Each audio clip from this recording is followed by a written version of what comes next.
அம்மா வீட்டில் சின்னதாக ஒரு ஃபங்க்ஷன் இருந்தது. தம்பி ஒய்ஃப் கன்சீவ் ஆகி 7 மந்த் ஆகுது. ஸோ அதனால் ஃபேமிலிக்குள்ளேயே ரொம்ப சிம்பிளாக சின்னதாக ஒரு பேபி ஷவர் ஃபங்க்ஷன் வச்சுருந்தோம். முதல் நாள் நைட்டே வந்து ஃபங்க்ஷனுக்காக என் தம்பி ஒய்ஃப்க்கு என்னோட மாமா பொண்ணு மெஹந்தி வச்சு விட்டுட்டு இருந்தேன். ஆக்சுவலி என்னோட மாமா பொண்ணு வந்து ஒரு bridal makeup artist. So bridal makeup, hair style, ஹென்னான்னு சொல்லிட்டு எல்லாமே ப்ரொஃபஷ்னலாக பண்ணி கொடுத்துட்ருக்காங்க. திருநெல்வேலிக்குள்ளேயும் சரி, திருநெல்வேலிக்கு அவுட் சைட்லையும் சரி ரொம்பவே அஃபோர்டபுள் ப்ரைஸில் பிரைடல் மேக்கப் பண்ணி கொடுத்துட்ருக்காங்க. ஸோ உங்கள் யாருக்காச்சும் பிரைடல் மேக்கப் பண்ணுற ஐடியா இருந்துச்சுன்னா எங்களோட இன்ஸ்டாகிராம் பேஜ் வந்து twin B make overs.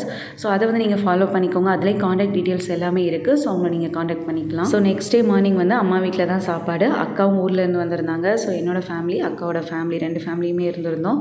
Morning பிரேக்ஃபாஸ்ட்டுக்கு பொங்கல், இட்லி, சாம்பார், சட்னி தான் வந்து அம்மா செஞ்சுருந்தாங்க. அப்புறம் மதிய லஞ்சுக்கு வந்து ghee rice, mutton salna, dalcha sambar, chicken gravy, onion raita செஞ்சுருந்தோம். ஸோ ஆளுக்கு ஒரு வேலையாக தான் வந்து செஞ்சுருந்தோம். நான் வந்து கீ ரைஸ் வந்து நானே வந்து ஃபுல்லாக பார்த்துக்கிட்டேன்.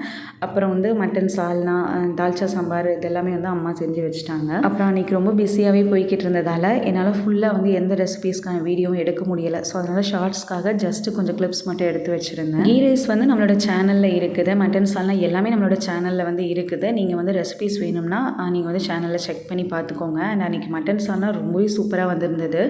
ஸோ எப்போதும் போல் மட்டன் சால்னாவுக்கு வந்து எண்ணெயில் வெங்காயம், தக்காளி, இஞ்சி பூண்டெல்லாம் நல்லா வதக்கி விட்டுட்டு அப்புறம் மட்டன் போட்டு நல்லா மிக்ஸ் பண்ணிவிட்டு கறி மசாலா, பட்டை, கிராம்பு தூள் எல்லாம் போட்டுட்டு தண்ணி ஊற்றி நல்லா வேக வச்சிட்டோம். அதுக்கப்புறம் ஃபைனலாக தான் வந்து வேக வச்ச சால்னா வந்து ஒரு பேனுக்கு மாற்றிட்டு அதுக்கப்புறம் தேங்காய், கசகசா, முந்திரி இது 3யுமே அரைச்சி போட்டு ஒரு 5 நிமிஷம் கொதிக்க விட்டு இறக்கி வச்சுருந்தோம்.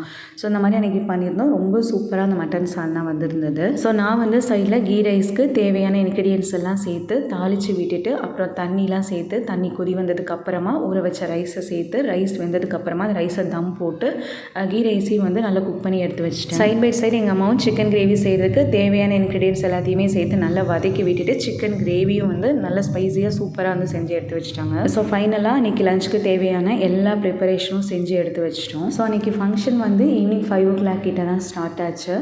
என்னோடய தம்பி ஒய்ஃப் ஃபேமிலியிலேருந்து கொஞ்சம் பேர் வந்திருந்தாங்க. எங்கள் ஃபேமிலி மெம்பர்ஸ் கொஞ்சம் பேர் வந்து இருந்திருந்தோம். அப்புறம் ஈவினிங் வளையல் போடுறது எல்லாமே நான் உங்களுக்கு நெக்ஸ்ட்டு ஷார்ட்ஸில் வந்து அப்லோட் பண்ணுறேன். ஸோ இதில் வந்து பார்த்திங்கன்னா ஷார்ட்ஸ் வீடியோ அப்படிங்கிறதால ரொம்ப லென்த்தாக நம்ம வீடியோ போட முடியாது.